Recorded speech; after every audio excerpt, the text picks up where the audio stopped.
Notre dernier thème, et il est important ce thème, puisque nous parlons de la fameuse bataille culturelle qui sévit dans la France d'aujourd'hui. Et vous avez peut-être vu les propos de Rodolphe Belmer, le PDG de TF1, dans une interview à Ouest France. Il dit: le positionnement éditorial des médias du groupe Bolloré est très différent du nôtre. La mission sociale de TF1, c'est d'informer et de contribuer au bon fonctionnement démocratique.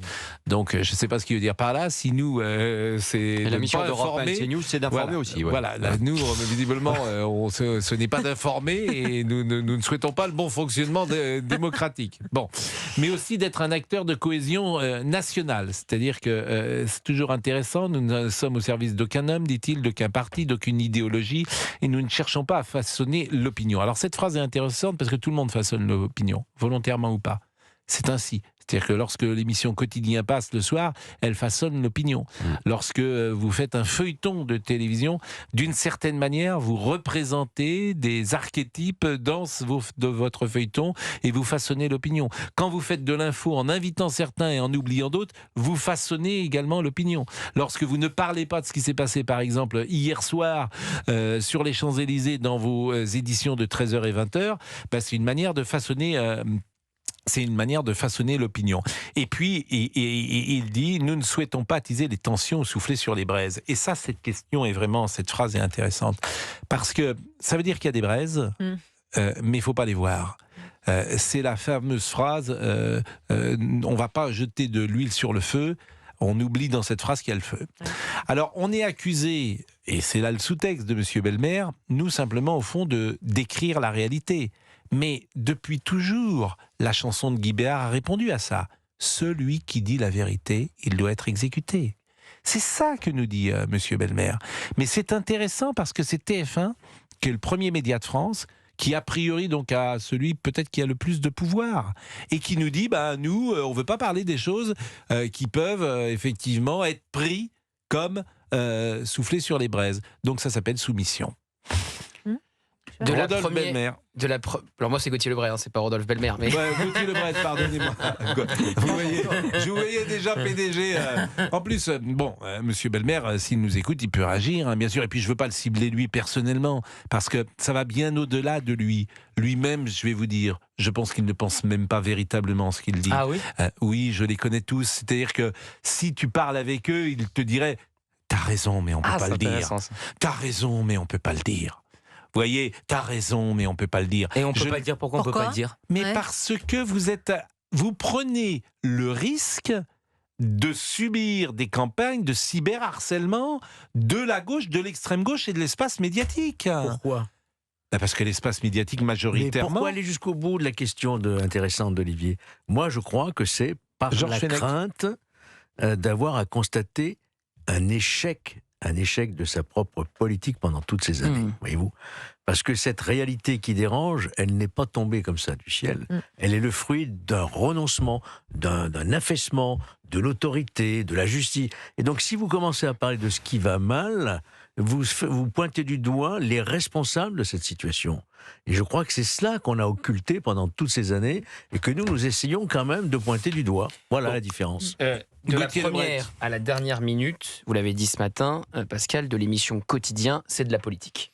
De la première à la dernière minute de l'émission. C'est une émission ultra éditorialisée. C'est une émission, d'ailleurs, les éditos politiques sont le fruit de Jean-Michel Apathy. Voilà, tout est politique dans Quotidien. Mais absolument tout. Du choix des invités, aux éditos, aux angles, au fait de se moquer de CNews matin, midi et soir. Et d'ailleurs, je rajouterai à cela, il n'y a pas que Quotidien. Il y a Canteloup. Vous écoutez Canteloup après le 20h, c'est politique du début à la fin. Début à la fin. Et donc, évidemment, même faire une interview en contre, c'est à la mode. Quand c'est pas Delphine Ernotte qui est allée beaucoup plus loin, c'est vrai. C'est évidemment politique de se désigner au contraire de CNews.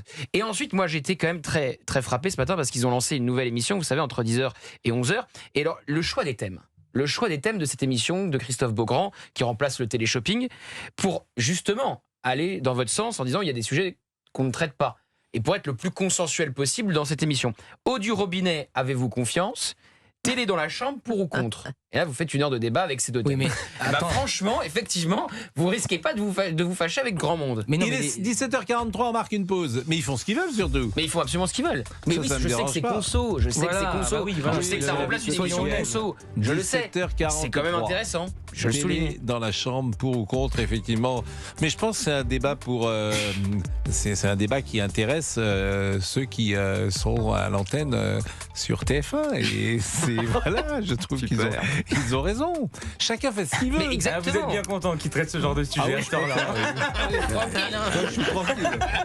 Je peux leur proposer d'autres débats s'ils veulent. Hein. Ouais, faut-il bien s'habiller quand il pleut? Ça, il n'y a pas de... Christophe, Georges Fenech, Gauthier Lebret et Olivier Guédec. Donc on est effectivement sur la bataille culturelle, les propos de Rodolphe Belmer. Je les trouve très intéressants. Et lorsque vous disiez il y a une seconde dans l'émission Quotidien, et c'est leur droit d'ailleurs, tout est politique. Ah oui. Du début jusqu'à la fin. Tout est les éditos de Monsieur Apathy sont politiques. C'était effectivement les des petits prises... commentaires de Yann Barthès entre chaque sujet. Mais c'est des prises de position. Mais ils ont le droit, là encore. Ils ont le droit d'être progressistes. C'est wokistes, d'extrême gauche, ils ont le droit, bien sûr. Et bien sûr. Et par exemple, vous avez Louis Catelat. Alors j'ai découvert Louis Catelat, je savais même pas qui c'était. Et il était vendredi soir dans le Quotidien et il explique que la France est raciste, et il explique ça devant la star Ebony de la finaliste de la Star Academy, Ebony, qui est donc retransmis sur TF1, et il lui dit que les téléspectateurs de TF1 sont racistes, puisque ce sont les téléspectateurs qui votent. Et surtout, parce que moi je suis alors vraiment un fan de la Starac, donc je connais l'émission par cœur.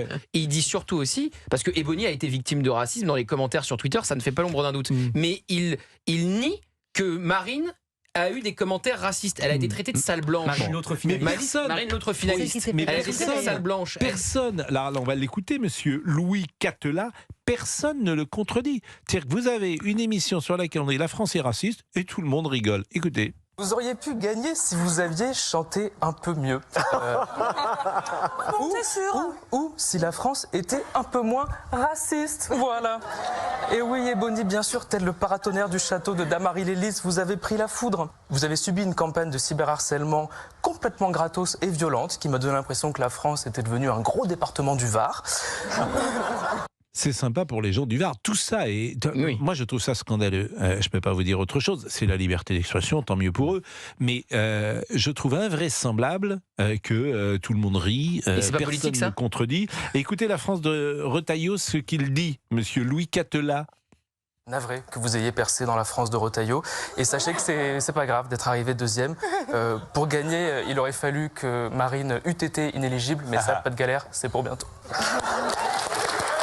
Et tout le monde applaudit, bien évidemment. Et après, monsieur Belmer vient nous expliquer, on ne façonne pas l'opinion. Il nous prend pour, évidemment, il nous prend pour des blin-blin, monsieur Belmer. Et ce monsieur Catelat, vendredi soir, toujours dans le Quotidien, nie le racisme anti-blanc. La semaine dernière, je crois qu'il y avait un éditorialiste. Oui, il s'appelait Jean-Michel Apathy. Ça tombe bien, il est dans la même émission. Exactement, mais il y avait surtout un éditorialiste non plus que je ne connaissais pas, qui avait vomi sur Donald Trump. Il y a 8 jours ou 15 jours. Et tout cela, je ne sais pas si l'ARCOM réagira ou pas. En plus, moi, je ne suis pas pour... Et ça, c'est des positions, à la limite. Moi, je ne suis pas pour qu'ils se prennent des sanctions. Sauf que comme vous, d'ailleurs. Je suis d'accord. Sauf que, par contre, ils adorent quand on s'en prend. Mais bien sûr. C'est ça la grande différence. Ils ont une âme de délateur. Écoutez. Marine, victime, comme CNews l'avait rappelé, de racisme anti-blanc. Ce fléau qui touche, d'après les chiffres de l'INSEE, absolument personne. Et qui fait 0 dégâts dans des régions comme nulle part sur Loire. Voilà. Alors, Thomas Crépol, c'est pas Thomas Crépol, c'est quoi? Qu'est-ce que vous... Sabrina Benjaber. Si avec ça, cher Gauthier, si avec l'histoire de Thomas, le racisme anti-blanc est le racisme le plus virulent, le plus tabou, le plus invisibilisé, le plus silencié dans la classe politique et dans la classe médiatique depuis 30 ans. Pourquoi ? Parce que, comme vous le dites très bien, il y a un magistère moral, un catéchisme idéologique qui fait office dans les médias et qui interdit toute pensée critique envers les minorités soi-disant qu'elle protège et qu'elle considère comme n'étant jamais capable d'hostilité envers un groupe social ou ethnique que sont les Blancs. C'est ça la réalité. Ben voilà ce qu'on pouvait dire sur cette actualité aujourd'hui. Dernière question. Ce qui est le plus étonnant, c'est que le journal de TF1 n'est pas très orienté, il est plutôt connecté au réel. On en avait parlé plusieurs fois ici. C'est vrai, oui. C'est ça qui est étonnant. En fait, je suis assez... je pourrais souligner qu'il dit quelque chose et qu'ils font un peu le contraire. C'est comme il faut quand même faire des audiences, donc ils sont aussi capables, dans leur journal, de parler de sujets, effectivement, qui sont au centre des préoccupations des Français. Vous vous souvenez ? Mais en affichage, effectivement, il peut dire le contraire. Et Canteloup, excusez-moi, mais Canteloup derrière le journal, mais c'est que politique. Oui, bien sûr. Mais il y a deux programmes, c'est le Quotidien et Canteloup. Mais c'est surtout politique dans le même sens. C'est surtout politique dans le même sens. Oui, bien sûr. Bon, moi, je regarde pas Canteloup parce que je suis à l'antenne à ce moment-là, mais visiblement, il parle de moi. Vous y êtes aussi. Il vous imite. Moi, je tombe dessus une fois par semaine. C'est justement avant la Star Academy. Barbe, les cheveux, tout. Mais c'est incroyable. C'est incroyable. Non mais c'est incroyable. Puis en plus surtout c'est pas drôle. Non, c'est pas drôle. Bon, il est 17h53. Les informations